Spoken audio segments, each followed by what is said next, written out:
내가 당신 아이라도 낳아줄까? 그런데 거기는 제대로 작동이나 하나 몰라. 습기가 가득 찬 실내 수영장의 공기 속에서 금발의 미국인 여성 교관이 수영복 차림에 왜소한 아시아 남성을 내려다보며 얄궂게 말했다. 주변을 둘러싼 근육질의 네이비실 대원들의 호탕한 웃음소리가 벽돌 벽을 타고 웅장하게 울려 퍼졌다. 특히 그녀가 비아냥거리는 투로 한마디를 더 얹었을 때 비웃음은 절정에 달했다. 듣기로는 한국 남자들이 다 그 부분이 그렇게 약하다던데 그 왜소한 남성은 한마디 대꾸도 하지 않았다. 그의 눈빛은 그저 수영장의 푸른 물결처럼 깊고 고요할 뿐이었다. 그리고 불과 20분 후 방금 전까지만 해도 거만하게 굴던 그 여성 교관은 물속에서 허우적거리며 절망적인 비명을 지르고 있었다. 살려줘요. 제발 좀 도와줘요. 반면 그녀가 그토록 무시했던 아시아 남성은 마치 바다의 지배자라도 된 양, 유유자적하게 물 위에 떠서 그녀를 바라보고 있었다. 그 광경을 지켜보던 실 대원들은 모두 경악을 금치 못하며 얼어붙었다. 그들의 군 생활을 통틀어 가장 믿기 힘든 광경이었다. 대체 무슨 일이 벌어진 것일까? 시간은 몇 년 전으로 거슬러 올라간다. 어느 날 아침, 미국 해군 네이비실의 거대한 실내 수영장 훈련동 앞에 낡은 택시 한 대가 멈춰섰다. 아침 6시였다. 차 문이 열리고 평범한 검은색 트레이닝복 차림의 아시아 남성이 내렸다. 키는 약 168cm 마른 체구에 얼굴에는 깊은 침묵이 감돌고 있었다. 그의 이름은 대한민국 해군 특수전전단 UDT SEAL 소속의 한태준 대위 29세였다. 그의 손에 들린 것은 달고 다른 검은색 가방 하나가 전부였다. 미국 해군 특수전사령부 산하 수중작전훈련소의 거대한 간판을 올려다보는 한태준 대위의 모습은 마치 동네 대중수영장에 놀러온 평범한 민간인 관광객처럼 보였다. 정문을 지키던 위병은 그를 머리부터 발끝까지 훑어보더니 콧방귀를 꼈다. 한미 공동 특별연합훈련 프로그램에 참가하러 온 장교라기엔 지나치게 왜소하고 초라해 보였기 때문이다. 훈련동 내부로 들어서자 올림픽 규격 수영장의 2배에 달하고 수심이 옴나되는 거대한 실내 풀이 눈앞에 펼쳐졌다. 이미 수영복을 입고 몸을 풀고 있는 미국 군인 30여 명이 보였다. 그들은 하나같이 키 180cm가 훌쩍 넘는 거구들이었다. 터질 듯한 근육을 자랑하는 흑인 대원들과 금발의 푸른 눈을 빛내는 백인 대원들이 즐비했다. 그들 사이에 선 한태준은 마치 거인국의 길을 잃고 흘러들어온 꼬마 소년 같았다. 탈의실에서 수영복으로 갈아입고 나온 한태준은 비록 마르고 단단한 체구였지만 주변의 덩치 큰 미국 대원들에 비하면 여전히 작아 보였다. 키 190cm가 넘는 흑인 대원 마이크 존슨, 이 한태준을 발견했다. 가슴둘레가 130cm는 좋게 되어 보이는 그의 탄탄한 가슴팍에는 NAVY SEAL이라는 문신이 선명하게 새겨져 있었다. 어이, 꼬맹이, 여기는 어른들이 노는 곳이라고. 마이크가 비아냥거렸다. 한태준은 말없이 고개를 들어 그를 바라보았다. 마이크와의 키 차이는 무려 20cm가 넘었다. 주변에 있던 백인 대원들도 흥미롭다는 듯 모여들기 시작했다. 그들의 눈빛은 마치 동물원의 원숭이를 구경하는 듯한 호기심과 경멸로 가득 차 있었다. 키 185cm의 백인 대원 브래드 스미스가 한태준의 주위를 빙빙 돌며 실실 웃었다. 그가 한국에서 온 교환 장교라는 사실을 알게 되자 대원들의 조소는 더욱 짙어졌다.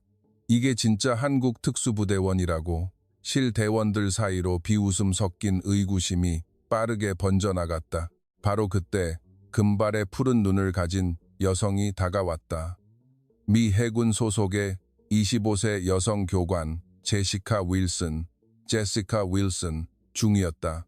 키 175cm에 군살 하나 없는 탄탄한 체격을 지닌 그녀는 수영복 차림의 한태준을 보자마자 헛웃음을 터뜨렸다.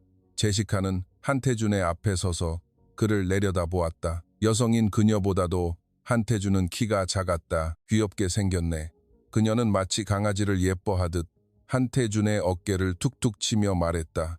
아시아 남자들은 정말 다 이렇게 왜소한가요? 주변에 모여있던 대원들이 일제히 폭소를 터뜨렸. 한태준은 여전히 아무 말 없이 서 있었지만 그의 두 손은 서서히 주먹을 쥐고 있었다. 제시카는 입가에 짓궂은 미소를 띠며 한 걸음 더 다가왔. 한국 특수부대의 수준이 고작 이 정도인가요? 우리 네이비실에 비하면. 그녀는 말을 흐리며 한태준을 머리부터 발끝까지 다시 한번 훑어보았다. 비교하는 것 자체가 실례겠네요. 마이크가 거들었다. 그렇고 말고요. 우리 실 교관님이 저 친구보다 훨씬 더 전투적이어 보입니다. 또 한 차례 웃음바다가 되었지만 한태준은 깊은 바다처럼 고요함을 유지했다. 제시카는 한태준의 얇은 팔을 툭 건드렸다. 이 팔로 대체 물속에서 뭘 할 수 있겠어요? 그녀의 시선이 한태준의 전신을 훑은 뒤 가장 모욕적인 독설을 내뱉었다. 내가 당신 아이라도 낳아줄까? 그런데 거기는 제대로 작동이나 하나 몰라. 순간 실내 수영장 전체가 찬물을 끼얹은 듯 조용해졌다. 대원들 모두 숨을 죽였다. 그것은 명백히 선을 넘은 발언이었다. 하지만 한태준은 화를 내는 대신 그저 눈빛이 조금 더 깊어질 뿐이었다. 제시카는 도발을 멈추지 않았다. 한국에는 작은 고추가 맵다는 말이 있다던데 정말인지 두고 보죠. 그때 저 멀리서 날카로운 호각 소리가 울려 퍼졌다. 50대 베테랑 군인인 데이브 로저스 대령의 묵직한 목소리가 수영장을 가득 채웠다. 로저스 대령은 대원들을 수영장 가장자리에 일렬로 정렬시켰다. 한태준은 줄의 맨 끝에 섰다. 그와 다른 대원들의 키 차이는 하늘과 땅 차이여서 마치 어른들 사이에 끼어있는 중학생처럼 보였다. 로저스 대령 역시 한태준을 보고 내심 놀랐다. 한국에서 온 특수부대 장교라기엔 너무나도 왜소했기 때문이다. 제 이름은 한태준입니다. 한태준이 약간 서툰 영어로 자신을 소개했다. 로저스 대령은 미간을 찌푸렸고 제시카는 대령에게 다가가 속상하다른 너 못하는데 같이 훈련을 진행할 수 있겠습니까? 로저스 대령 역시 난감해했으나 이미 시작된 프로그램이었기에 우선 지켜보기로 했다. 첫 번째 훈련은 기본적인 수영 지구력 측정이었다. 쉬지 않고 30분 동안 계속해서 수영을 하는 코스로 네이비실의 가장 기초적인 훈련이었다. 모든 대원들이 출발선에 섰. 한태준은 거대한 미국 대원들 사이에 끼어 수영장 한가운데에 섰다. 제시카는 한태준을 보며 중얼거렸다. 10분도 못 버티고 나가떨어지겠지. B. 호각 소리와 함께 대원들이 물속으로 뛰어들며 거대한 물보라를 일으켰다.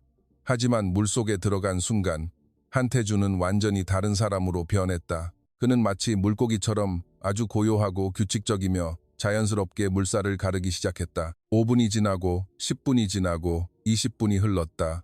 한태준은 전혀 지친 기색 없이 묵묵히 나아갔다. 호흡 흐트러짐조차 없었다. 반면 덩치 큰 미국 대원들은 슬슬 한계에 부딪히며 하나둘씩 수영장 벽을 잡고 멈춰섰다. 근육이 크다고 해서 수중 지구력까지 비례하는 것은 아니었다. 25분이 지나자 물속에 남은 사람은 한태준과 몇몇 베테랑 대원들 뿐이었다. 제시카의 표정이 점점 굳어졌다. 당연히 몇 분 만에 포기할 줄 알았던 아시아 남성이 가장 안정적인 페이스로 물을 타고 있었기 때문이다. 정확히 30분이 되었을 때 마지막까지 살아남은 사람은 한태준과 마이크 그리고 베테랑 교관 2명뿐이었다. 하지만 3명의 미국인은 모두 거친 숨을 몰아쉬며 중심을 잃어가고 있었던 반면 한태준은 처음 시작했을 때와 똑같은 호흡과 페이스를 유지하고 있었다. 마치 이제 막 수영을 시작한 사람처럼 말이다. 로저스 대령의 눈빛이 날카로워졌다. 무언가 예사롭지 않음을 감지한 것이다. 하지만 제시카는 여전히 불만을 가득 품은 채 툴툴거렸다. 수영 좀 잘한다고 뭐가 달라지겠어? 진짜는 이제부터지. 그녀는 다음 날부터 시작될 본격적인 수중 작전 훈련에서 한태준이 얼마나 비참한 꼴을 보일지 기대했다. 하지만 그녀는 한태준의 깊은 눈빛 뒤에 무엇이 숨겨져 있는지 꿈에도 알지 못했다. 그날 밤 한태준은 방 한 구석에 마련된 침대에 홀로 누워 있었다. 다른 미국 대원들은 모여서 맥주를 마시며 시끌벅적하게 떠들고 있었다. 한태준은 초대받지 못했고 아무도 그의 존재에 신경 쓰지 않았다. 그는 마치 투명 인간과 같았다. 다음 날 아침 7시 본격적인 수중 작전 훈련이 시작되었다.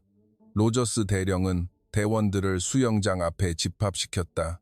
오늘의 훈련은 수중 5분 숨참기 및 표적 타격이다. 이는 네이비실의 핵심 기술 중 하나다. 어제의 수영은 그저 준비 운동에 불과했다. 제시카가 앞으로 나섰다. 오늘 훈련의 주교관인 그녀는 수중작전 전문가로서 대단한 자부심을 가지고 있었다. 표적은 물속에 있다. 숨을 참고 잠수해 표적을 정확히 타격한 뒤 올라와야 한다.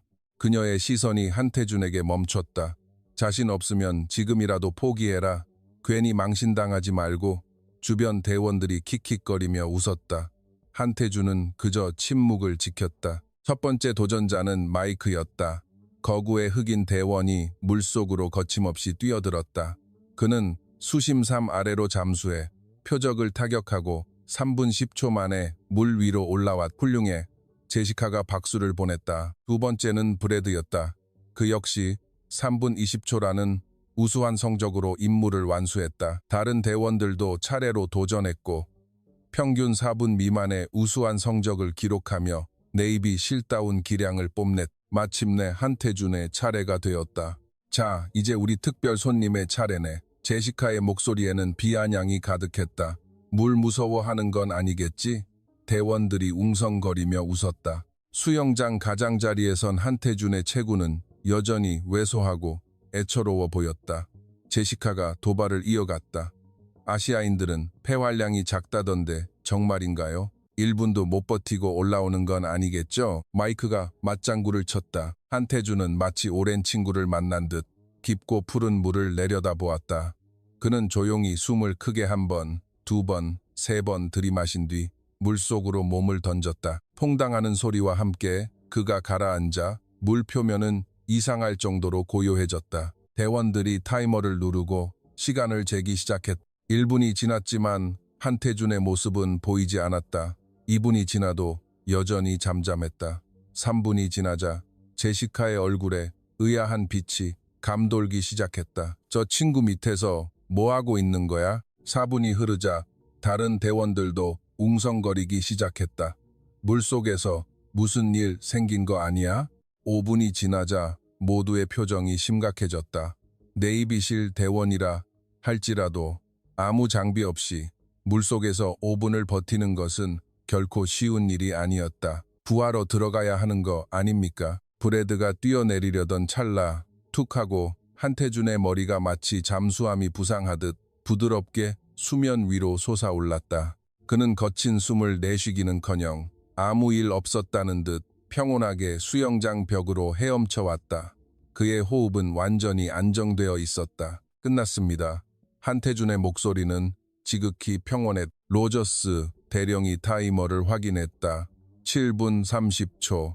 다른 대원들의 거의 2배에 달하는 시간이었다. 수중 카메라를 확인하자 더욱 경악스러운 사실이 밝혀졌다. 한태준은 표적을 타격한 뒤 마치 산책이라도 하듯 물속에서 여유롭게 수영을 즐기고 있었던 것이다. 제시카의 얼굴이 하얗게 질렸다. 이건 뭔가 잘못됐어. 한 번 더 해봐. 그녀가 억지를 부렸다. 방금 건 그냥 운이 좋았던 거겠지? 한태준은 묵묵히 고개를 끄덕였다. 두 번째 시도. 이번에는 모두가 숨을 죽이고 물속을 주시했다. 한태준이 다시 잠수했다. 1분, 2분, 3분. 시간은 계속해서 흘렀고 이번에 한태준이 물 위로 올라온 것은 무려 8분이 지난 후였다. 여전히 숨 한 번 헐떡이지 않았고 오히려 더 오래 물속에 있었음에도 표정은 한층 더 여유로워 보였다. 수영장에는 무거운 침묵이 흘렀다. 대원들은 믿을 수 없다는 눈빛으로 한태준을 바라보았다. 마이크가 나지막이 중얼거렸다. 저 녀석 대체 정체가 뭐야? 제시카 역시 충격을 받았지만 이내 고개를 저었다. 잠수 좀 오래 한다고 뭐가 달라져? 실전 전투는 완전히 다른 차원의 이야기야. 그녀는 한태준을 애써 평가절하하며 잠수 능력과 실제 전투 능력은 별개라고 자위했다. 하지만 다른 대원들의 눈빛은 이미 변하기 시작했다. 무언가 평범치 않은 존재임을 직감한 것이다. 로저스 대령 또한 진지한 표정으로 한태준을 바라보았다. 실생활 30년 동안 이런 잠수 능력을 가진 인물은 단 한 번도 본 적이 없었다. 한대위, 잠수를 어디서 배웠나? 바다에서 배웠습니다. 한태준이 짧게 대답했다. 어느 바다 말인가? 한국의 바다입니다. 더 이상의 설명은 없었다. 한태준은 자신에 대해 많은 말을 하지 않았다. 제시카는 여전히 심통이 난 목소리로 투덜거렸다. 한국 바다가 뭐 대단하다고. 그녀는 여전히 그를 무시하려 애썼지만 마음 한구석에는 불안감이 스멀스멀 피어오르고 있었다. 점심시간, 한태준은 여전히 홀로 식사를 하고 있었다. 다른 대원들은 묘하게 그를 피하는 눈치였다. 제시카가 몇몇 대원들과 함께 그에게 다가왔다. 어이, 꼬맹이, 잠수 실력은 제법이더군. 여전히 거만한 말투였다. 하지만 실전이 중요한 법이지. 내일은 무장수중 작전 훈련이 있을 예정이다. 한태준은 묵묵히 고개를 끄덕였다. 그때도 오늘처럼 잘할 수 있을지 기대해보지. 제시카는 도전적인 눈빛을 보냈다. 그녀는 여전히 그가 그저 운이 좋았을 뿐이라고 믿고 싶어 했다. 하지만 한태준의 눈빛은 깊은 대양의 심해처럼 고요하기만 했다. 그날 밤, 한태준은 다시 방에 홀로 누워 창밖의 바다를 바라보며 생각에 잠겼다. 내일부터 진짜 도전이 시작될 터였다. 하지만 두려움 대신 묘한 기대감이 차올랐다. 마치 오랫동안 떠나왔던 고향으로 돌아가는 듯한 기분이었다. 다음 날 아침 5시, 한태준은 모두가 깨어나기 전에 먼저 일어났다. 수영장에 서서 아침 햇살이 고요한 수면 위를 비추는 모습을 바라보고 있었다. 일찍 일어났군. 뒤에서 목소리가 들렸다. 뒤를 돌아보니 로저스 대령이었다. 잠이 잘 오지 않아서요. 긴장되나? 한태준은 고개를 저었다. 아닙니다. 그냥 물이 좋아서 그렇습니다. 로저스 대령은 의아한 표정을 지었다. 물이 좋다라. 독특한 표현이군. 아침 7시 대원들이 모두 소집되었다. 오늘은 실제 전투 상황을 가정한 무장수중 작전 훈련이었다. 제시카가 자신만만한 표정으로 앞으로 걸어 나왔다. 오늘은 네이비실다운 진짜 훈련을 진행하겠다. 그녀는 한태준을 힐끗 보았다. 수중단검 격투다. 목표는 상대를 제압하거나 무력화하는 것이다. 수중단검 격투는 네이비실 내에서도 고난도 기술에 속했다. 조를 나누어 1대1 대결을 펼치겠다. 제시카의 시선이 한태준에게 꽂혔다. 한 대위, 나와 시범 대결을 치르도록 하지. 수영장에 다시 침묵이 감돌았다. 설마 주교관인 제시카가 직접 나설 줄은 몰랐다. 마이크가 걱정스러운 듯 말했다. 제시카, 괜찮겠어? 저 친구 어제 보니까 좀 이상하던데. 이상하긴 뭐가, 그냥 잠수 좀 오래 한 것뿐이잖아. 제시카가 코웃음을 쳤다. 실전은 달라. 저 친구가 수중 격투를 해보기나 했겠어. 그녀는 여전히 전문가인 자신과 아마추어인 한태준을 비교하는 것 자체가 넌센스라고 여겼다. 두 사람은 수영복 위에 수중 대검과 보호 장비를 착용했다. 제시카의 몸은 멀리서 봐도 위압적이었다. 175cm의 키에 단단한 근육질 몸매는 그녀가 얼마나 혹독하게 훈련해 왔는지를 증명했다. 반면 한태준은 장비를 착용하자 오히려 더 왜소하고 애처로워 보였다. 준비됐나? 제시카가 도발적으로 물었다. 무서우면 지금 기권해도 된다. 한태준은 조용히 고개를 저었다. 두 사람이 수심 3의 풀 안으로 들어갔다. 로저스 대령의 신호와 함께 둘은 물속으로 동시에 잠수했다. 제시카는 시작하자마자 맹렬하게 선제 공격을 가했다. 수중 전투의 기본은 상대를 빠르게 압도하는 것이었다. 그녀가 한태준을 향해 돌진했다. 그러나 믿기 힘든 일이 벌어졌다. 한태준은 물고기처럼 가볍게 그녀의 칼날을 피했다. 힘을 들이는 기색도 없이 그저 물의 흐름에 몸을 맡기며 유연하게 움직였다. 제시카가 다시 한번 빠르고 정확하게 공격해 들어갔다. 하지만 한태준은 이미 그 자리에 없었다. 그는 물속으로 녹아든 것처럼 순식간에 시야에서 사라졌다가 다른 방향에서 나타났다. 물 위에서 지켜보던 대원들이 동요하기 시작했다. 저 녀석 움직임이 왜 저래? 물속에서 어떻게 저렇게 움직일 수 있지? 제시카는 패닉에 빠지기 시작했다. 수십 명의 네이비실 대원들과 수중 격투를 치러봤지만 이런 적수는 처음이었다. 그녀는 더욱 맹렬하게 공격을 퍼부었지만 단 한 번도 한태준의 몸깃조차 스치지 못했다.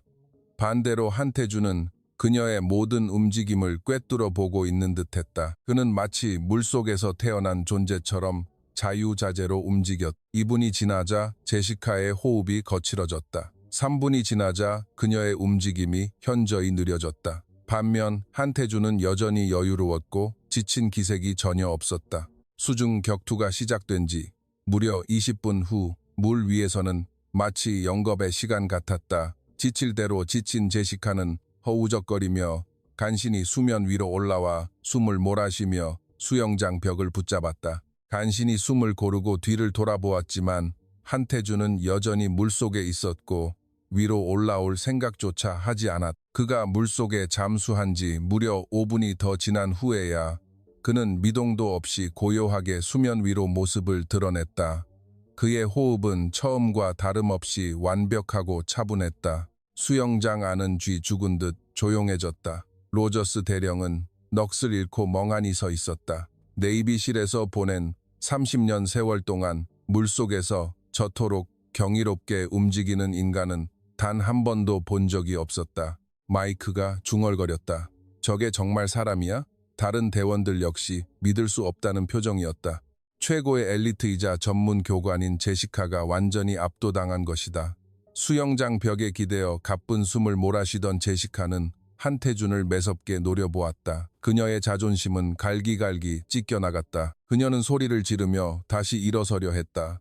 나 아직 제대로 싸운 거 아니야? 하지만 로저스 대령이 단호하게 가로막았다. 그만해라. 오늘 격투는 여기까지다. 제시카의 얼굴은 분노와 수치심으로 벌겋게 달아올랐다. 전문 교관으로서 쌓아 올린 그녀의 자긍심과 자존심이 밑바닥까지 무너져 내리는 순간이었다.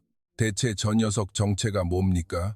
브래드가 나지막이 물었다. 한태준은 물 밖으로 나와 말없이 장비를 하나씩 벗었다.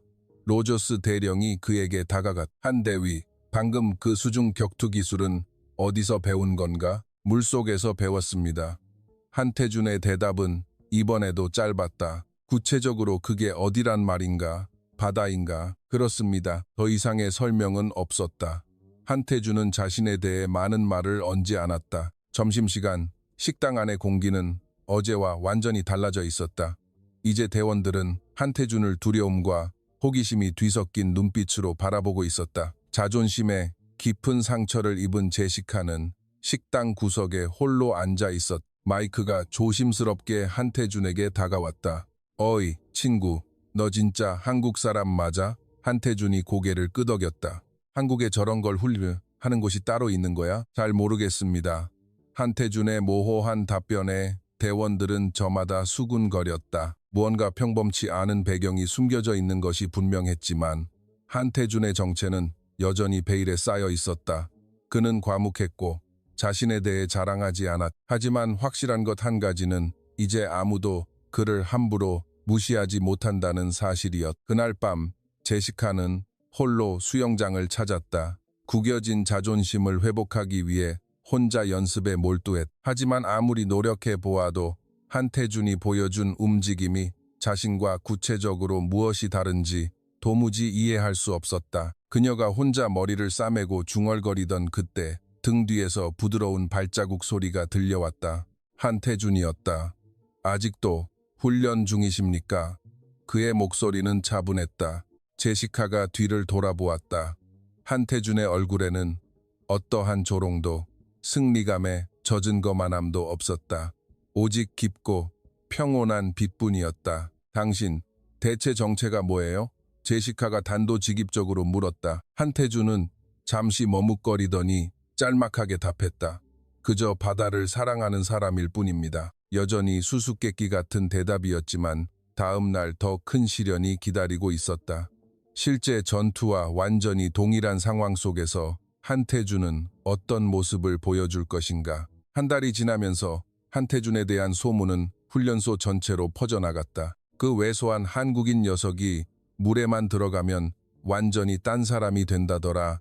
수중 격투 교관인 제시카를 처참하게 꺾었다더라 하는 이야기들이 무성했다. 그러나 한태준의 진짜 신분을 아는 이는 여전히 아무도 없었다. 그는 언제나 침묵을 지켰고 자신에 대해 발설하지 않았다. 그리고 마침내 실제 전투 시뮬레이션 훈련이 시작되는 특별한 날이 찾아왔다. 아침 6시 모든 대원들이 실제 작전에 투입되는 것처럼 완전 군장을 갖추고 집합했다. 로저스 대령은 엄숙한 표정으로 대원들 앞에 섰다. 오늘부터 사흘 동안 실제 전투 시뮬레이션 훈련을 진행한다. 그의 목소리가 훈련장에 울려 퍼졌다. 가상 상황은 테러리스트 집단이 해상 기지를 불법 점거한 상태다. 너희는 팀을 나누어 은밀히 침투하고 인지를 구출한 뒤 기지를 다시 탈환해야 한다. 대원들의 표정이 순식간에 진지해졌다. 이것은 단순한 연습이 아니라 실제 네이비실이 수행하는 고난도 임무와 다름없었다. 로저스 대령이 팀 명단을 낭독하기 시작했다. 알파팀, 마이크, 브래드, 톰슨, 네이비실의 베테랑들로 구성된 팀이었다. 브라보팀, 제시카, 윌슨, 로드리게스, 역시 정예 요원들이었다. 그리고 마지막으로 찰리팀, 로저스 대령의 시선이 한태준에게 멈췄다. 한태준 대위, 단독 편성이다.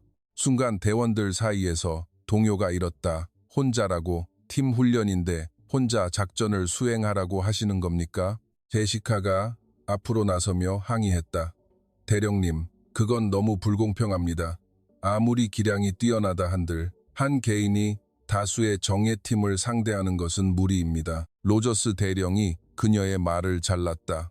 만약 한 대위가 원한다면 다른 팀에 합류시켜주겠다. 모든 이의 시선이 한태준에게 쏠렸다. 그러나 한태준은 차분하게 고개를 저었다. 괜찮습니다. 혼자 하겠습니다. 웅성거림은 더 커졌다. 이 녀석 제정신이야?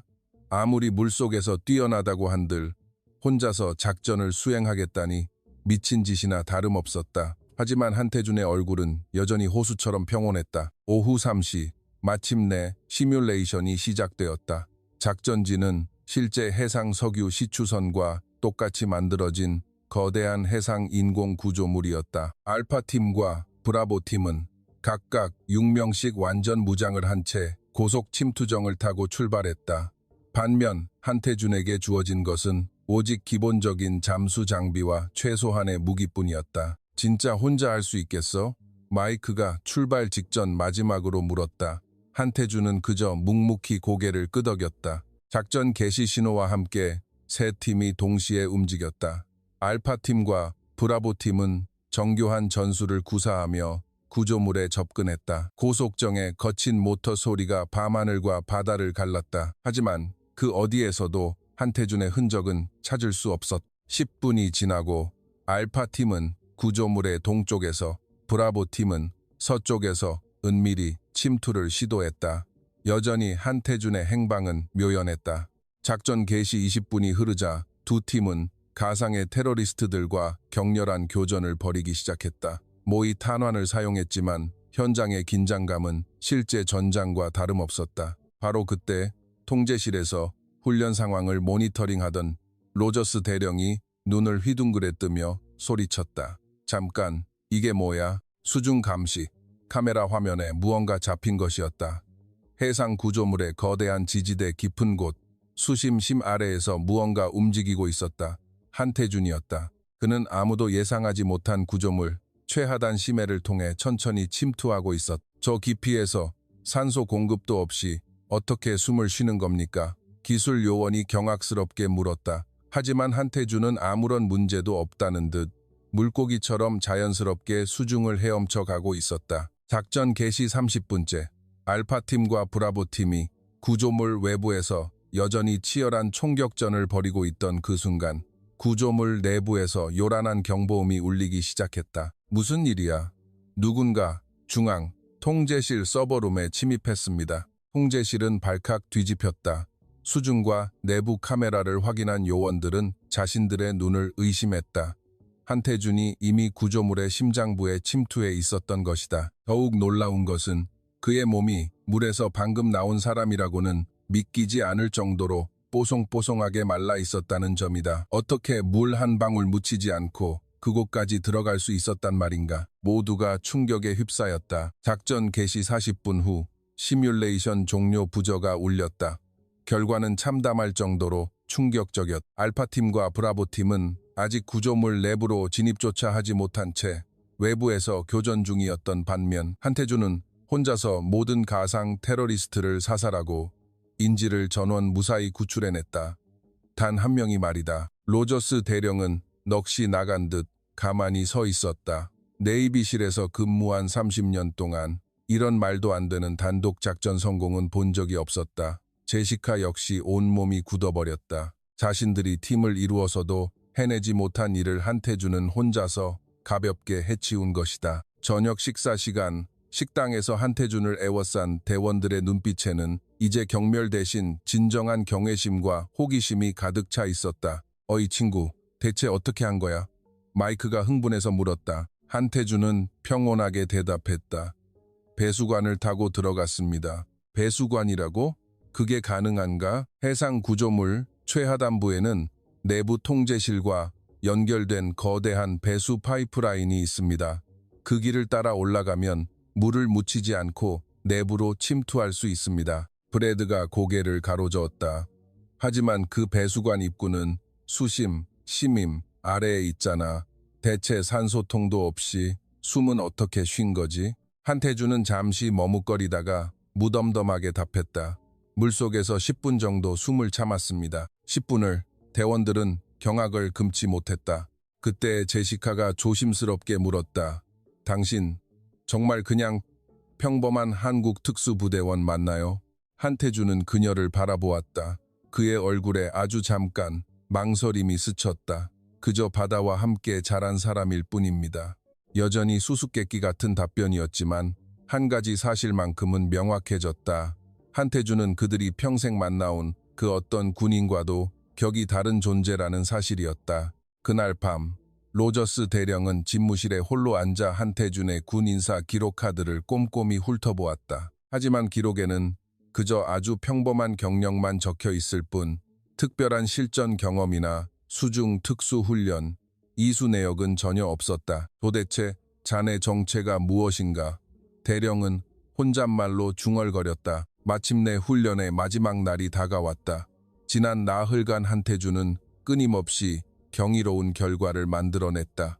은밀 침투, 수중 폭파, 인질 구출, 폭탄 제거 등 모든 영역에서 네이비실의 최고 베테랑들을 압도했다. 이제 대원들이 한태준을 바라보는 시선은 180도 완전히 바뀌어 있었다. 비웃음과 경멸은 사라진 지 오래였고 그 자리는 경외심과 일종의 두려움으로 채워졌다. 훈련 프로그램이 모두 종료된 후 로저스 대령은 모든 대원들을 집합시켰다.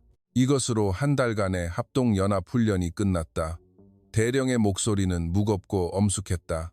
솔직히 고백하건대 이번 합동훈련은 우리 네이비실에 엄청난 충격이었다. 그의 시선이 한태준에게 향했다. 특히 대한민국 해군의 한태준 대위가 보여준 수중 작전 능력은 우리가 지금까지 보아온 그 어떤 수준보다도 훨씬 높은 차원의 것이었다. 주변의 대원들이 일제히 고개를 끄덕였다. 그것은 부정할 수 없는 명백한 사실이었다. 한 대위, 마지막으로 한 가지만 묻겠네. 로저스 대령이 진지하게 물었다. 자네의 진짜 정체는 무엇인가? 모든 대원들의 눈길이 한태준에게 쏠렸다.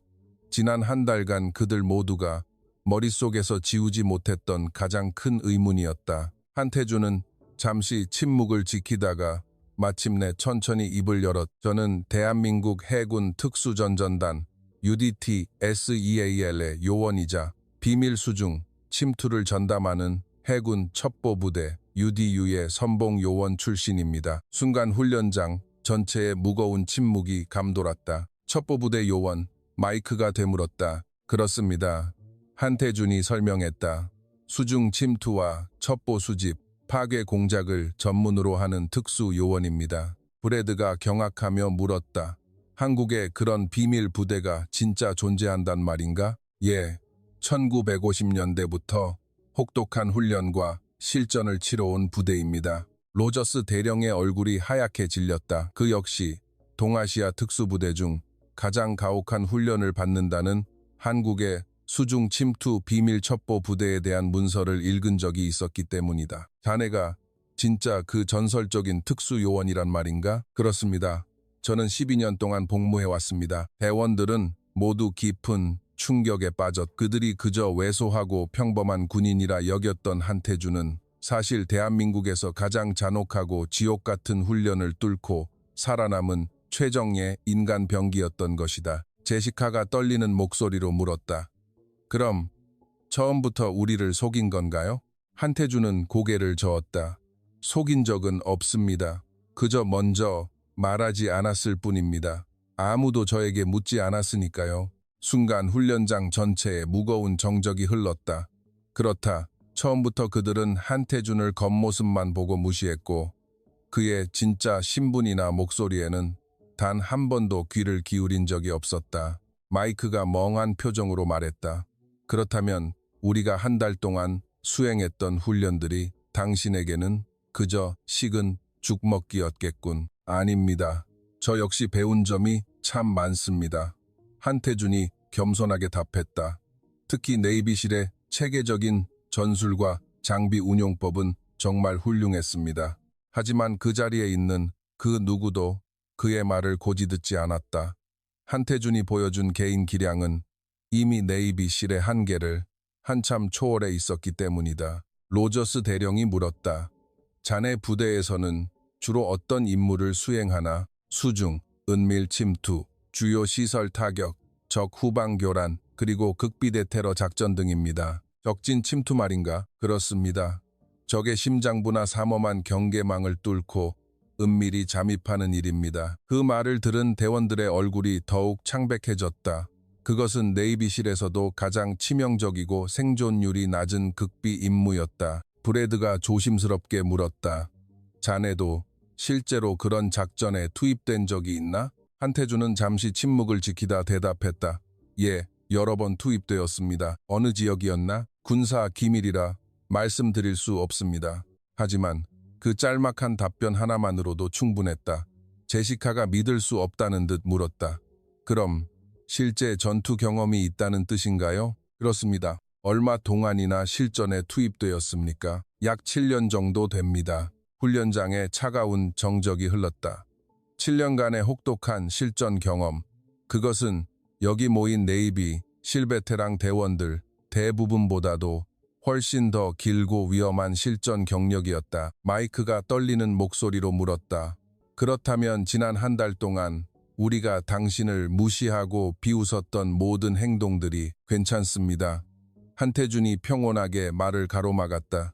사실 처음에는 저 역시 여러분에게 조금 실망하기도 했습니다. 대원들이 고개를 번쩍 들었다. 하지만 훈련이 진행될수록 왜 네이비실이 세계 최강의 특수부대로 불리는지 깊이 깨달았습니다. 한태준의 말은 진심이었다. 특히 여러분의 끈끈한 전우애와 체계적인 팀 전술 협동 능력은 제가 진심으로 배워야 할 점이었습니다. 로저스 대령이 착잡한 표정으로 물었다. 그렇다면 자네가 우리보다 뛰어난 것은 오직 수중 작전 능력뿐이라는 건가? 한태준은 잠시 생각하더니 답했다. 아마 환경의 차이 때문일 것입니다. 환경의 차이라니? 한국의 바다는 미국의 바다와 많이 다릅니다. 겨울에는 뼈가 시릴 정도로 물이 차갑고 조류와 파도가 상상을 초월할 정도로 거칠고 사납습니다. 한태준이 차분히 설명했. 저는 그런 극한의 환경 속에서 12년 동안 매일같이 훈련받았기 때문에 제 몸이 자연스럽게 적응한 것뿐입니다. 제시카는 멍하니 중얼거렸다. 12년이라니. 그녀가 네이비실의 교관으로 활동한 지는 고작 3년에 불과했. 브래드가 호기심 어린 목소리로 물었다. 그럼 한국의 특수부대와 미국의 네이비실 중 어느 쪽이 더 강한가? 한태준은 신중하게 답변했다. 단순히 비교하기는 어렵습니다. 각자 장단점이 뚜렷하니까요. 네이비실은 압도적인 첨단 장비와 막강한 화력, 조직적인 시스템을 자랑합니다. 반면 한국의 침투 부대는 극악의 상황에서 살아남는 개개인의 한계 돌파와 무서운 인간적 정신력에 더 의지하는 편입니다. 마이크가 이해했다는 듯 고개를 끄덕였다. 과연 그렇군. 그래서 자네가 그 힘든 모의 침투 작전을 혼자서 성공시킬 수 있었던 거군. 그렇습니다. 저희는 애초에 고립무원의 상황에서 단독 혹은 극소수의 조별로 작전을 수행하도록 훈련받았습니다. 모든 수수께끼가 풀렸다. 경이로운 개인 기량, 한 부대를 혼자서 가볍게 요리하는 작전 수행 능력, 그리고 신의 경지에 가까운 수중 적응력까지. 한태준은 애초에 그들과 격이 다른 전장에 머물러 온 전사였다. 로저스 대령이 진지하게 손을 내밀며 말했다. 한 대위, 자네 같은 위대한 전사와 함께 훈련할 수 있어 진심으로 영광이었네. 한태준은 허리를 굽혀 정중히 경례했다. 저 역시 큰 영광이었습니다. 감사합니다. 오직 제시카만이 매우 복잡하고 어두운 표정으로 서 있었다. 그녀는 자신이 지난 한 달 동안 얼마나 거만하고 어리석게 굴었는지 온몸으로 뼈저리게 느끼고 있었다. 그날 밤 대원들은 한태준을 위한 성대한 송별 파티를 열었다. 이제 그들은 한태준을 온전히 인정하고 깊이 존경하고 있었다. 하지만 한태준은 끝까지 겸손함을 잃지 않았다. 여러분에게 정말 많은 것을 배웠습니다. 마이크가 껄껄 웃으며 말했다. 에이, 싱겁긴. 우리가 자네한테 가르쳐준 게 대체 뭐가 있다고 그래? 저는 여러분에게서 협동과 신뢰의 정신을 배웠습니다. 때로는 혼자서 만 명을 상대하는 것보다 신뢰하는 동료와 어깨를 맞대고 나아가는 것이 100배는 더 강력하다는 것을 알게 되었으니까요. 대원들은 그의 진중한 조언에 깊은 감명을 받았다. 하지만 제시카만은 여전히 좌불안석이었. 지난 한 달 동안 자신이 내뱉은 무수한 모욕과 독설들이 머릿속을 맴돌았기 때문이다. 특히 첫날 던졌던 파렴치한 말, 내가 당신 아이라도 낳아줄까? 거기는 작동이나 하나 몰라라는 대사가 귓가에 쟁쟁했다. 대한민국 최고 정예 특수부대의 전설적인 요원에게 그런 성희롱에 가까운 폭언을 내뱉었다는 생각에 얼굴이 화끈거려 쥐구멍에라도 숨고 싶었다. 하지만 그녀를 기다리는 충격은 이것이 끝이 아니었다. 한태준이 아직 밝히지 않은 훨씬 더 엄청난 진실이 뒤에 숨어 있었기 때문이다. 송별의 파티가 한창 무르익어가고 네이비실 대원들은 한태준을 둘러싸고 맥주잔을 부딪히며 화기애애하게 대화를 나눴다. 완전히 달라진 공기였다. 불과 한 달 전 그를 무시하던 사내들은 이제 진정한 경의를 표하고 있었다. 하지만 제시카는 홀로 구석진 테이블에 앉아 맥주 캔만 만지작거릴 뿐 단 한 모금도 삼키지 못했다. 지난 한 달 동안 자신이 저지른 어리석은 행동들이 머릿속에서 도무지 떠나지 않았기 때문이다. 특히 첫날의 그 끔찍한 모욕 말이다. 그때 술을 마시지 않는 한태준이 코카콜라 캔을 손에 든 채 제시카에게 다가왔다. 왜 혼자 앉아 계십니까? 그의 목소리는 무척 다정하고 나직했다. 제시카가 고개를 들었다. 그의 얼굴에는 단 한 줌의 원망이나 앙금도 없었다. 오히려 진심으로 그녀를 염려하는 듯한 따뜻한 눈빛이었다. 정말 죄송해요. 제시카가 모기만 한 목소리로 중얼거렸. 무슨 말씀이십니까? 첫날 제가 했던 그 무례하고 더러운 말들 전부 다요. 한태준은 부드럽게 고개를 저었다. 신경 쓰지 마십시오. 다 이해합니다. 그 따뜻한 위로에 제시카의 눈에서 기어이 눈물이 왈칵 쏟아졌다. 자신이 얼마나 오만방자하고 속이 좁은 인간이었는지 새삼 뼈저리게 다가왔. 당신이 어떤 사람인지도 전혀 모른 채 그런 끔찍한 소리를 짓거렸어요. 정말 괜찮습니다. 한태준의 음성은 한없이 진지했다. 솔직히 말씀드리면 저 역시 처음에는 화가 많이 났습니다. 하지만 여러분이 가진 자긍심이 얼마나 큰지 잘 알고 있습니다. 세계 최고의 부대인 네이비실 요원으로서의 긍지 말입니다. 제시카가 눈물을 닦으며 고개를 끄덕였다. 저 역시 제 조국과 부대에 대한 긍지를 안고 살아가는 군인이기에 여러분의 그 마음을 충분히 이해할 수 있었습니다. 바로 그때 로저스 대령이 무거운 표정으로 두 사람에게 다가왔다. 한대위, 잠시 나랑 이야기 좀 나눌 수 있겠나? 한태준과 대령은 소란스러운 파티장을 벗어나 한적하고 조용한 곳으로 자리를 옮겼고 미안함에 마음을 졸이던 제시카도 슬그머니 그들의 뒤를 따랐다. 사실 내가 자네에 대해 따로 확인해 본 사실이 있네. 로저스 대령의 목소리가 한층 더 낮게 내려앉았다. 한국의 수중작전 특수부대와 자네 개인에 대한 구체적인 정보 말일세. 그 말을 들은 한태준의 표정이 찰나간 가볍게 굳어졌다. 대령은 품속에서 군사 기밀 표시가 선명히 찍힌 서류 몇 장을 꺼내들었다. 서류에 따르면 한태준 자네는 대한민국 해군 역사상 가장 뛰어난 활약을 펼친 극비 특수 요원으로 기록되어 있더군. 한태준은 아무 말도 하지 않았다. 특히 자네가 해외에서 수행했던 극비 임무들의 포트폴리오는 눈이 멀 정도로 대단하더군. 로저스 대령이 서류 페이지를 한 장 넘겼다. 아프가니스탄 파병, 소말리아 아덴만 해적 소탕 작전, 이라크 평화 유지 임무. 자네는 이미 우리 미군 특수부대와 수차례나 연합 실전 작전을 비밀리에 완벽히 조율하고 성공시킨 베테랑 중에 베테랑이더군. 뒤에서 듣고 있던 제시카는 입을 다물지 못했다. 한국군이 미군과 함께 그 험난한 사지들을 누비며 엄청난 공을 세웠다는 사실을 그녀는 전혀 몰랐기 때문이다. 그뿐만이 아니었다. 대령의 목소리는 더욱 엄숙해졌다. 자네가 프랑스어, 아랍어, 그리고 러시아어까지 수준급으로 유창하게 구사한다는 사실도 서류에 명시되어 있더군. 한태준은 여전히 깊고 은밀한 침묵을 지킬 뿐이었다. 그리고 가장 믿기 힘든 것은 바로 이 부분이야. 로저스 대령이 서류의 마지막 장을 넘겼다. 거기에는 한태준이 대한민국 정부로부터 수여받은 훈장 목록이 빼곡히 적혀 있었다. 화랑무 공훈장, 보국훈장 등 화려한 격전의 증표들이 긴 줄을 이루고 있었다.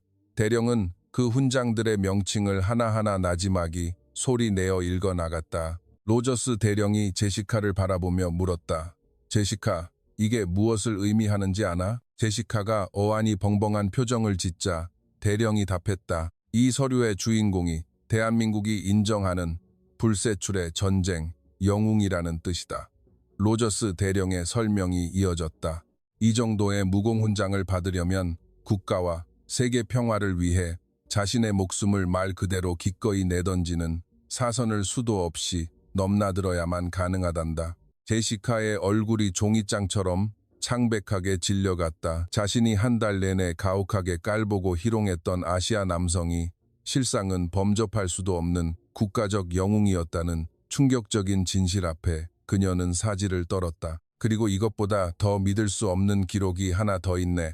대령이 또 다른 첨부 문서를 꺼내 들었다. 최근 몇 년간 자네가 아시아 태평양 지역에서 참여한 모든 수중인질 구출 작전은 단 한 번의 오차도 없이 100% 성공률을 기록했더군. 단 한 명의 희생자도 없이 말일세. 수십 년간 수많은 작전을 지휘해온 로저스 대령의 목소리에도 짙은 경탄이 묻어났다. 심지어 세계 최고라는 미국의 네이비 실조차 실전에서 100% 작전 성공률을 유지하는 것은 불가능에 가까웠기 때문이다. 한태준이 드디어 무겁게 입을 열었다. 그저 운이 좋았을 뿐입니다. 운이라고? 대령이 허탈하게 웃었다. 이 험난한 특수작전 세계에서 10년이 넘는 세월 동안 매번 완벽한 성공을 거둔 것이 과연 운만으로 설명이 된다고 생각하나? 제시카가 떨리는 입술을 짓씹으며 물었다. 당신, 진짜 정체가 뭐예요? 저는 그저 바다를 사랑하는 군인일 뿐입니다. 한태준의 대답은 한결같이 겸손했다. 하지만 이제 그 말의 무게는 완전히 달라져 있었다. 그에게 바다는 그저 감상하는 대상이 아니라 자신의 생명을 잉태하고 수많은 사선을 넘겨준 진정한 지비자, 안식처였기 때문이다. 로저스 대령은 엄숙한 목소리로 한태준의 손을 움켜잡았다. 한 대위, 자네 같은 위대한 군인과 같은 공간에서 훈련을 치렀다는 것 자체가 우리 부대원 모두에게 크나큰 영광이네. 저 멀리 파티장에서는 여전히 대원들이 시끌벅적하게 소란을 피우며 놀고 있었다. 그들은 한태준의 이 엄청난 진짜 신분을 아직 까맣게 모르고 있었지만 오직 제시카만은 모든 비밀을 알게 되었다. 자신이 한 달 동안 온갖 독설로 짓밟았던 이가 누구였는지를, 조국을 지키기 위해 기꺼이 목숨을 걸고 전쟁터를 누빈 진짜 전사였고 자신을 향한 졸렬한 무시와 야유를 바다와 같은 깊은 침묵으로 포용해준 진짜 강자였다는 사실을 말이다. 나 같은 바보가 또 있을까? 제시카는 뺨을 타고 흐르는 눈물을 닦으며 자조적으로 중얼거렸. 한태준이 그녀를 보며 온화하게 웃었다. 아닙니다. 중위님은 그저 네이비실이라는 위대한 부대의 자존심을 지키고 싶으셨을 뿐입니다. 하지만 저 역시 이번 훈련을 통해 진정한 힘이 어디서 나오는지 배웠습니다. 개개인의 무력보다 더 위대한 것은 바로 전우들과의 단결이라는 사실을 말입니다. 그날 밤 파티는 새벽 늦게까지 이어졌지만 제시카는 한 구석에 깊은 사색에 잠겨 시간을 보냈. 내일이면 한태준은 한국으로 돌아갈 것이고 그녀는 스스로 저지른 무례한 과오에 대한 지독한 수치심을 평생 가슴에 안고 살아가야 할 터였. 하지만 그녀가 감당해야 할 진실은 아직 한 자락 더 남아 있었다. 한태준이 왜 그 우수한 기량을 가지고 이 연합훈련에 참여해야만 했는지에 대한 진짜 이유였다. 다음 날 아침, 공항으로 떠나기 위해 한태준이 가방을 챙겨들었다. 네이비실 대원 전원이 그를 불과 한 달 전과는 비교할 수 없을 정도로 장엄하고 정중한 분위기였. 대원들의 눈빛에는 이제 깊은 존경심과 헤어짐에 대한 짙은 아쉬움이 서려 있었다. 로저스 대령이 한태준에게 다가왔다. 그의 손에는 전날 밤 한국 해군 작전사령부와 긴밀히 소통한 결과물이 담긴 또 다른 공문, 서류 뭉치가 들려 있었다. 한대위, 자네가 한국으로 떠나기 전에 마지막으로 한 가지 꼭 확인하고 싶은 진실이 있네. 한태준의 표정이 묘하게 굳어졌다. 마치 올 것이 왔다는 듯한 눈빛이었다. 로저스 대령은 봉투에서 서류를 꺼내어 모두가 들을 수 있도록 숨겨진 충격적인 진실을 낭독하기 시작했다. 한태준 대위가 이번 한미합동 특수훈련에 참가하게 된 실제 배경은 상을 받아서 온 것이 아니었네. 실상은 지난해 1월에 있었던 인질 구출 작전 과정에서 내려진 징계 처분의 일환이었더군. 대원들이 술렁였. 당시 작전은 성공적이었으나 한대위는 상부의 공식적인 작전 철수 명령을 무시하고 홀로 다시 극도로 위험한 적지로 회군했네. 이유는 단 하나, 아직 구출되지 못한 어린아이들이 그곳에 남아있다는 판단 때문이었지. 결과는 완벽했네. 한 대위는 홀로 적진에 난입해 무고한 민간인 12명을 전원 무사히 구출해냈고 아군 피해는 단 한 명도 없었지. 하지만 군대라는 조직에서 절차와 명령은 때로 결과보다 중요할 때가 있네. 항명은 어찌되었든 명백한 항명이었으니까. 로저스 대령이 서류를 한 장 더 넘겼다. 더 놀라운 것은 이런 단독 행동과 명령, 불복종이 단 한 번으로 끝나지 않았다는 점이네. 지난 한 해 동안만 무려 3번이나 유사한 항명 행위가 있었더군. 모두 적지에 남겨진 어린아이들과 민간인을 구하기 위해 상부의 철수 명령을 어기고 단독 작전을 감행한 사건들이었네. 상부에서는 한 대위가 이성적인 전술적 판단보다 인간적인 도리와 온정을 지나치게 우선시한다고 판단했네. 군인으로서의 냉철함과 체계적인 시스템 규율을 배우고 자숙하라는 의미에서 군대 내 최고로 규율이 엄격하기로 유명한 미국 해군 네이비실 위탁교육이라는 이색적인 징계 처분을 내린 것이었지. 요컨대 자네에게 이번 합동훈련은 영광스러운 특혜가 아니라 일종의 유배형이자 벌이었던 셈이야.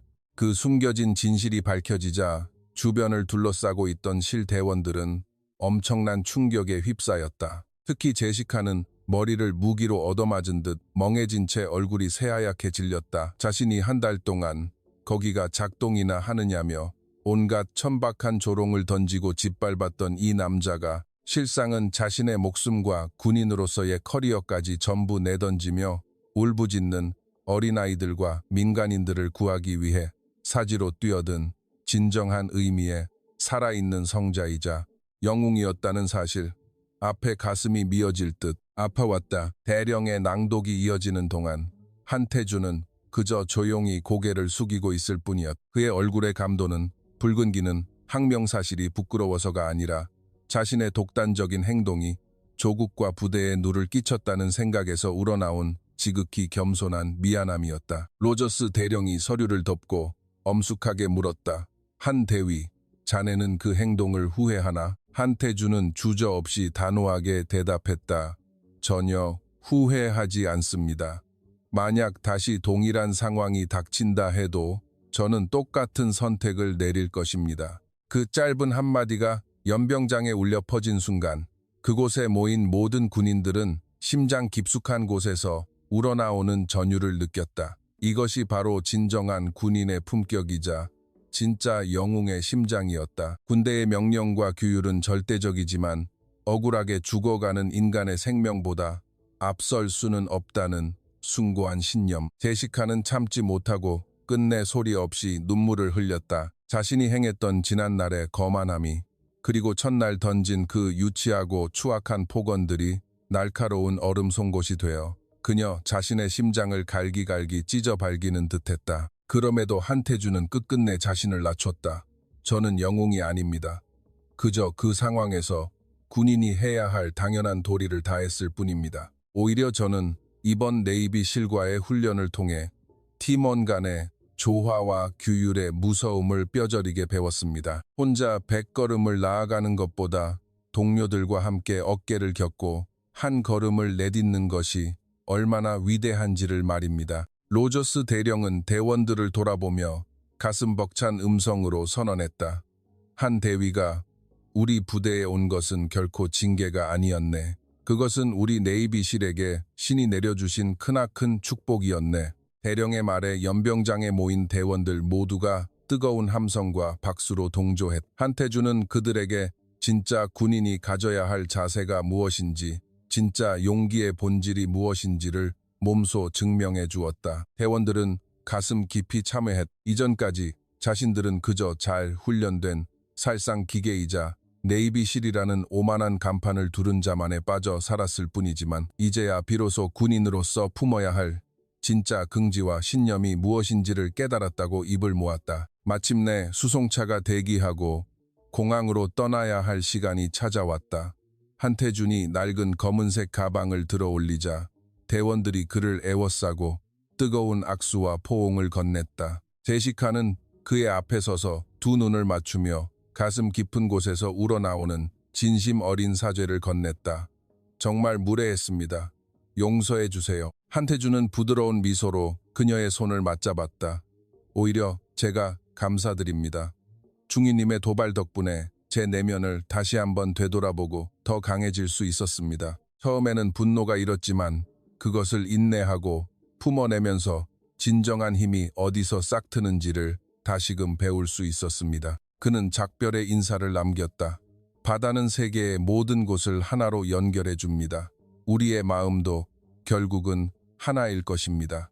그 묵직한 마지막 한마디를 남겨둔 채 한태준은 훈련소를 떠나 수송차에 몸을 실었다. 그가 떠난 연병장에는 고요함이 내려앉았지만 대원들의 마음속에는 결코 지워지지 않을 거대한 지각 변동이 일어나 있었다. 그들은 이제 진짜 영웅이 무엇이며 진정한 강인함이 어디서 오는지 알게 되었다. 겉보기에 가장 왜소하고 말수가 적은 이가 실은 세상에서 가장 위대하고 강한 존재일 수 있음을, 영웅이란 요란한 거칠에 속이 아니라 묵묵히 자신이 해야 할 숭고한 일을 행하는 자라는 사실을 깨달았다. 바다처럼 깊고 넓은 마음을 품은 전사, 그가 바로 한태준이었다. 한태준이 한국으로 떠나고 일주일이 지났다. 네이비실 훈련소는 평소와 다름없는 일상으로 돌아갔지만 그곳을 채우고 있는 본질은 완전히 바뀌어 있었다. 제시카는 더 이상 예전의 오만방자한 교관이 아니었다.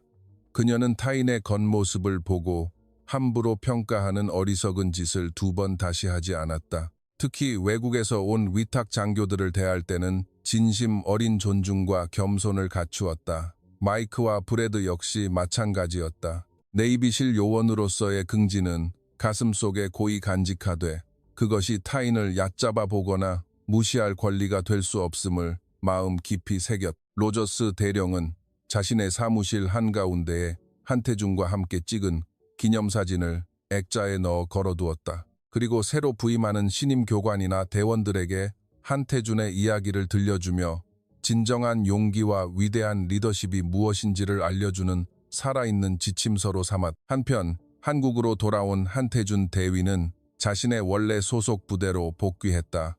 동료들은 돌아온 그에게서 이전과는 확연히 다른 변화를 느꼈다. 과거에는 고독하게 혼자서 모든 작전을 완벽하게 수행하는 독고다이 전사였다면 이제는 부대원들과 적극적으로 어울리며 전술 토론을 벌이고 미국 네이비실에서 체득한 선진 팀워크 시스템을 부대에 녹여내기 위해 애썼. 몇 달 후 미국 특수전사령부로부터 대한민국 해군 작전사령부를 거쳐 한태준 대위 앞으로 공식 서한 한 통이 전달되었다. 로저스 대령과 훈련에 동참했던 대원 전원의 서명이 날인된 경의와 감사의 공식 서한이었다. 편지의 가장 하단부에는 제시카 중위가 직접 적어보낸 친필 쪽지가 조심스럽게 담겨 있었다. 한태준 대위님께, 대위님은 저의 군 생활과 인생을 통틀어 가장 위대하고 귀중한 배움을 선물해 주셨습니다. 진정한 겸손이 무엇인지, 그리고 가늠할 수 없는 진짜 강함이 어디서 오는지를 가르쳐 주셔서 가슴 깊이 감사드립니다. 대위님을 평생 최고의 군인으로 존경하며 기억하겠습니다. 서한을 읽은 한태준의 입가에 엷은 미소가 번졌다. 그는 진정한 승리란 눈앞의 적을 무력으로 굴복시키는 것이 아니라 서로를 가슴 깊이 인정하고 영혼의 동반 성장을 이끌어내는 데 있다는 평범하지만 거대한 진리를 되새겼다. 1년의 시간이 흐른 후 한태준은 다시 한번 국가의 명을 받아 또 다른 다국적 국제연합 특수훈련에 참가하게 되었다. 이번 파견은 그의 빛나는 공로에 따른 명백한 포상과 표창의 일환이었다. 공항 활주로에서 비행기에 오르기 전 동료 대원이 그의 가방을 툭 치며 장난스럽게 웃었다. 어이 한 대위, 이번에는 비행기 내리자마자 자네 그 엄청난 프로필부터 쫙 까서 보여주고 기 죽여놓고 시작하라고. 한태준은 그를 보며 부드럽게 미소 지었다. 원래 진가는 천천히 보여줄 때가 가장 흥미진진한 법이지 않습니까? 그는 변해 있었다. 이제는 누군가 자신을 겉모습만 보고 깔보거나 무시하더라도 결코 흔들리거나 분노하지 않을 단단한 내공을 가지고 있었다. 외려 그런 가벼운 조소와 오해 속에서도 겸손히 상대를 탐색하고 더 많은 것을 배울 준비가 되어 있었다. 비행기가 서서히 고도를 높이며 지상에서 멀어질 때 한태준은 비행기 창문 너머로 끝없이 펼쳐진 지푸른 태평양 대양을 지그시 내려다보았다. 그의 말대로 바다는 전 세계의 모든 대륙을 하나의 물길로 가만히 연결해주고 있었다. 사람의 마음 또한 이와 다르지 않을 터였. 비록 태어난 조국이 다르고 몸담은 문화가 다르고 사용하는 언어가 다를지라도 군인으로서 지녀야 할 숭고한 영혼의 가치와 생명을 사랑하는 공감 어린 심장을 가졌다면 결국은 다 이어지기 마련이었다. 그것이야말로 한태준이 기나긴 사선을 넘나들며 마침내 터득해낸 세상에서 가장 아름답고 강력한 진정한 힘이었다.